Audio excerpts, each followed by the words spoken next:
કચ્છી નવું વર્ષ અષાઢી બીજની નખત્રાણાના આઈ સતી રૂડી માતાજી મંદિર તેમજ તેની નજીક આવેલા લાલાબાપા સ્થાનકે પાટીદાર સમાજના લોકો એકત્ર થઈ કચ્છી નવા વર્ષની ઉજવણી કરી હતી।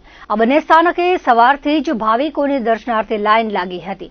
પ્રસાદ શ્રીફળ વધેરી નવા વર્ષની ઉજવણી કરાઈ હતી।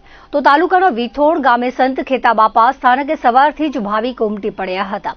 સુખડી અને શ્રીફળની ચડતર કરી હતી। હજારો શ્રીફળ સંતની સમાધિએ વધેરવામાં આવ્યા હતા। તે પૂર્વે મહારાસ યોજાયો હતો। બપોર બાદ બાપાની સમાધિ મંદિરે પાણીની ધારા વહી હતી। આ ઉત્સાહ જોવા હજારો મેદની ઉમટી પડી હતી। આ પરંપરા વર્ષોથી ચાલી આવે છે, તેને જોવા લોકો ઉમટી પડે છે।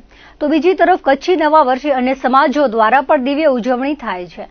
પ્રસાદ જાતર યોજાય છે। થાન ધીણોધરમાં પણ મેળા જેવો માહોલ જોવા મળ્યો હતો।